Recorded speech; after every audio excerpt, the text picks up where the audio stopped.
Money Radio, good afternoon, and thank you for joining us. Always a pleasure to welcome Laura Bramnick from TalkRealEstateAZ.com. Hi, Laura. Hi, Sinclair. We were talking last week about cure periods, or a grace period, Yes. if you will.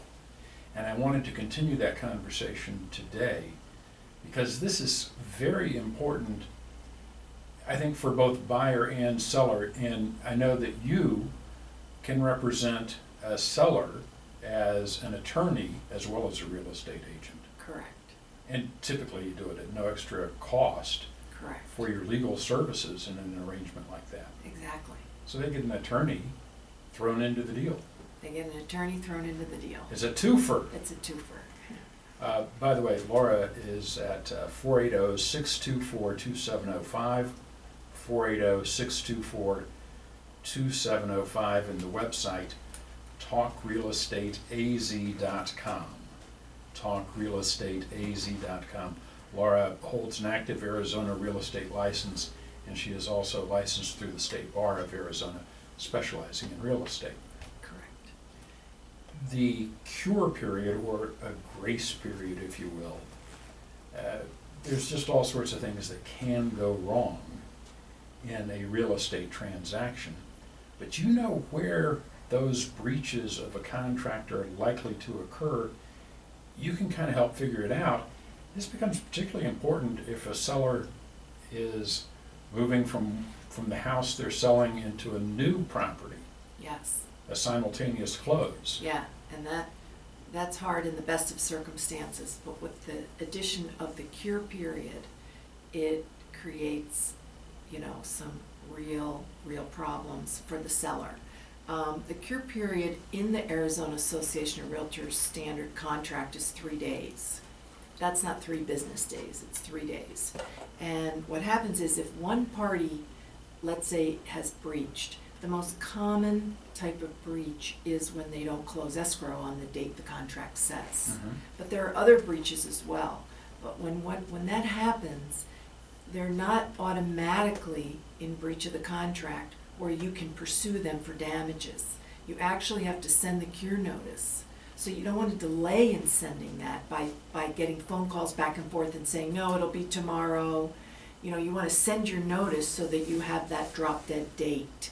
And the not 3 only days starts running from the date of the notice? Yes, from the date, and has to be delivered. Now the good news is delivery can occur by email, fax, doesn't have to be hand delivered, or by FedEx, but you want to make sure it's delivered.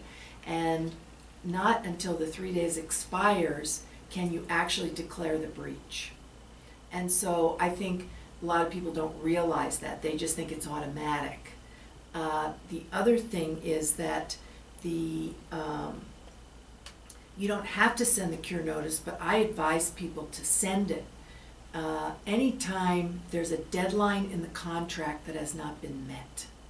So the close of escrow is the one that we're most familiar with, but there's a lot of other deadlines in the contract. For example, if you're a buyer and you're getting a loan, your loan documents have to be there and signed at title 3 days before close of escrow. So if they're done on the date that escrow closes, that's technically a potential breach. And so you want to send the cure notice on the day, the end of the business day that the buyer was supposed to sign. If you don't hit a mark, send the notice. Yeah, if you don't hit a mark, there's also deadlines for production of CC&Rs, production of the SPUDs, which is the disclosure statement, the HOA, all kinds of HOA information and documents. If title issues aren't cleared up, that's a potential breach. So there's lots of areas in the contract where the buyer and or seller can be beyond their deadline. If the buyer asks for repairs, the seller has so many days to respond to that.